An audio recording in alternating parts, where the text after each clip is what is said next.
이 봄철 건조한 날씨와 미세먼지로 눈이 쉽게 피로하고 뻑뻑해지는 분들 많으실 텐데요. 이럴 때 자주 사용하는 게 바로 인공 눈물이죠. 네, 인공 눈물도 성분에 따라 종류도 참 다양하고요. 또 올바르게 사용해야 효과를 볼 수 있다고 하는데요. 오늘 닥터헬스에서는 순천향대 부천병원 안과 이시형 교수와 함께 인공 눈물에 대한 오해와 진실을 알아보는 시간을 가져보겠습니다. 어서 오세요. 네, 안녕하세요. 네. 저는 요즘 그 날씨 탓인지 눈이 따끔따끔거리고 뻑뻑한 느낌도 들고 네. 하는데 저처럼 이렇게 요즘 들어서 이 봄철에 눈이 좀 뻑뻑하다, 건조하다 이런 분들 계실 것 같은데 어떤가요? 네, 맞습니다. 안구 건조증은 봄에 가장 많이 발생하는데요. 주로 건조한 대기 때문에 발생하게 됩니다. 예. 실제로 건강보험심사평가원의 자료를 살펴보면 사계절 중 특히 봄철에 안구 건조증 환자가 가장 많은 것으로 나타나고 있는데요.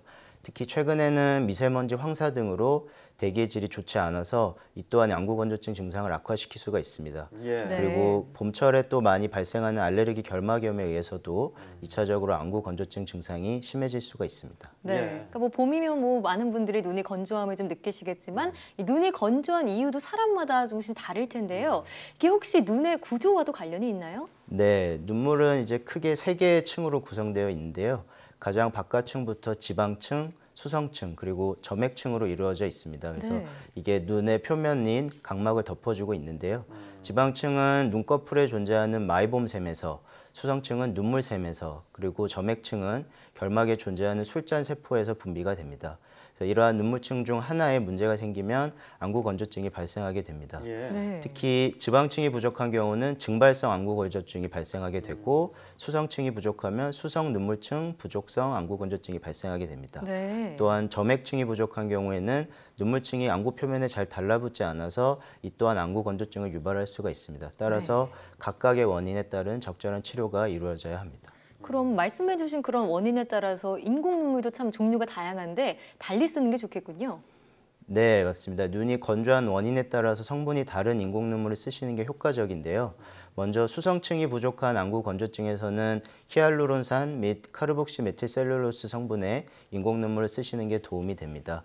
지방층이 부족해서 발생하는 증발성 안구 건조증은 지방층 성분을 보충해 줄 수 있는 글리세린, 글리콜 성분이 들어있는 인공 눈물을 사용하면 도움이 되고 예. 눈꺼풀의 마이봄샘 분비를 도와주도록 온찜질 및 눈꺼풀 세종제를 사용해서 눈꺼풀을 청결하게 유지하는 것도 중요합니다. 네.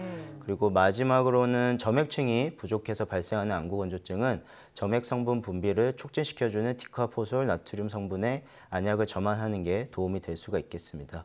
그래서 이와 같이 경우에 따라서 다양한 인공 눈물을 쓸 수 있기 때문에 인공 눈물을 사용할 때는 전문의와 함께 상의하시는 게 꼭 필요하겠습니다. 아, 그러네요. 네. 지금 그 눈의 기관은 뭐 눈물샘, 마이봄샘, 술잔세포 이름 참 쉽고 재미있는데 여기 들어가는 그 성분들 좀 어렵습니다. 그렇기 때문에 전문의의 네. 상담이 필요한 것 같고 네. 그렇기 때문에 이 인공 눈물을 넣을 때 인공 눈물을 뭐 많이 쓰면 안 된다 혹은 어떻게 써야 좋다라는 것들이 있거든요. 네. 오해와 진실을 한번 살펴보도록 하겠습니다. 화면으로 먼저 보시죠.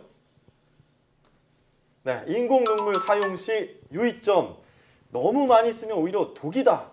인공 눈물이 독이 될 수 있을까요? 그러게요. 어떤가요? 인공 눈물은 이제 크게 두 가지로 나누게 되는데요. 이제 방부제가 들어있는 안약병에 들어있는 인공 눈물이랑 일회용으로 방부제가 없는 것이 있습니다. 그래서 방부제가 들어있는 안약병에 있는 인공 눈물은 방부제 때문에 오히려 안구 건조증 증상을 악화시킬 수가 있어서 네. 하루에 5번에서 6번 이상 점안하지 않는 것이 좋습니다. 하지만 안구 건조증 증상이 심한 경우에는 방부제가 들어있지 않은 일회용 인공 눈물을 자주 넣으시는 게 좋습니다. 아. 인공 눈물 성분 자체는 안구 표면에 독성이 없고 오히려 안구 표면 상처를 치유해주는 역할을 하게 됩니다. 네. 그래서 일반적으로 약간의 건조함을 느끼는 정도면 하루에 4번에서 6번 정도 점안으로 충분하지만 심한 건조증이 있다면 일회용 인공 눈물 약을 2시간마다 자주 점안하는 것이 좋습니다. 네. 네. 그러니까 눈의 건조함이 심한 분들 같은 경우에는 아무래도 자주 사용을 해야 하니까 방부제가 없는 인공 눈물량을 사용하는 게 좋겠군요. 네, 맞습니다. 네, 자, 계속해서 인공 눈물을 사용할 때 두 번째 유의점 화면으로 함께 보시죠. 네, 두 번째 유의점은 무엇일까요? 안약과 인공 눈물약 함께 사용하면 안 된다. 이건 아무래도 함께 쓰면은 좀 약효가 덜하지 않을까 싶어요. 왜 손 베었을 때 손에 연고 바르고 나서 손 씻는 것 같은 그런 느낌 아닐까요? 네.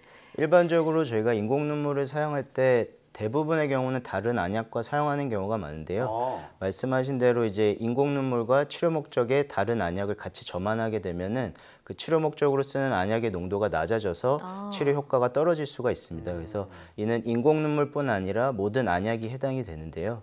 따라서 안약을 여러 개 점안할 때는 안약 점안할 때 5분 정도의 간격을 두고 점안하는 것이 좋고 네. 이는 안구 표면 눈물 전체의 순환 시간이 대략 5분 정도 걸리기 때문입니다. 그렇다면 황보혜경 앵커의 네. 어떤 질문이 주요했네요. 네, 네. 비슷한 사례가 될 수 있을 것 같은데 네. 다음 그 오해와 진실도 한번 살펴보도록 하겠습니다. 인공 눈물 사용 시 유의점. 네, 뭔가를 넣습니다. 바로 렌즈죠. 렌즈를 낀 채로 인공 눈물을 넣으면 안 된다. 근데 사실 그 렌즈 끼시는 분들 렌즈 낀 다음에 눈이 건조해지니까 인공 눈물 자주 넣으시거든요. 네. 이런 게 좋은 건지 나쁜 건지 잘 모를 수 있습니다. 어떤가요? 네. 앞서 말씀드린 바와 같이 이제 안약 병에 들어있는 인공 눈물에는 방부제가 들어 있습니다.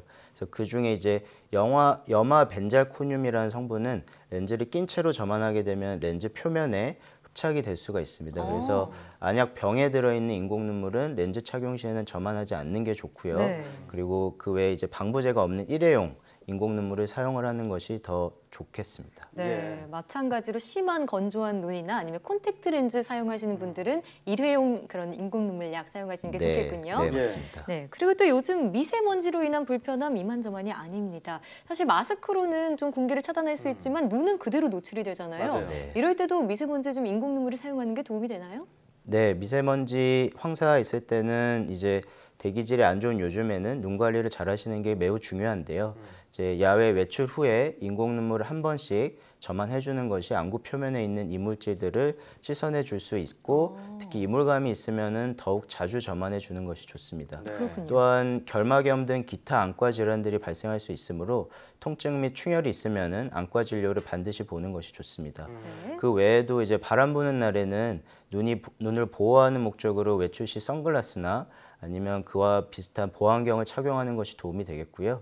그리고 외출 후에도 이제 여성분 같은 경우는 눈꺼풀 주변 화장을 잘 지우는 것도 네. 안구 건조증 관리에 중요할 수 있겠습니다. 또한 앞서 말씀드렸다시피 봄에는 알러지가 많이 생기는데 이제 꽃가루가 많이 날리는 날씨에는 알러지 병력이 있는 분들은 외출을 되도록이면 삼가하는 것이 좋습니다. 예, 그리고 스마트폰 자주 보시는 분들은 계속 눈을 뜨고 있으니까 네. 안구 건조증 위험할 수 있죠. 네. 또 하나 궁금한 게 있는데요. 네. 인공 눈물을 습관적으로 자주 넣으시는 분들 계시거든요. 네. 근데 이렇게 습관적으로 넣다 보니까 실제로 눈물이 나야 되는데 이 인공 눈물 때문에 눈물이 적어진다. 이렇게 이야기하는 그 오해인가요? 어떻게 되는 건가요? 그거는 오해고요. 네. 인공 눈물은 앞서 말씀드렸지만 안구 표면의 상처도 치유해주면서 부족한 눈물층을 보충을 해주는 효과가 있지 눈물 분비를 억제하는 효과는 없기 때문에 예. 그 부분은 크게 걱정 안 하셔도 될 것 같습니다. 아이고, 적당히 그렇군요. 쓰면 오히려 도움이 되는 게 바로 인공 네, 눈물 약이군요. 맞습니다. 예, 그렇습니다. 자, 요즘 봄철이라고 또 건조한 날씨 때문에 눈 건강 좀 예민하신 분들 계실 텐데요. 네. 오늘 이 시간 오해와 진실을 통해서 인공 눈물을 적절하게 사용하시면 참 도움이 될 것 같습니다. 지금까지 순천향대 부천병원 안과 전문의 이시영 교수와 함께 이야기 나눠봤습니다. 오늘 말씀 고맙습니다. 네, 고맙습니다. 감사합니다.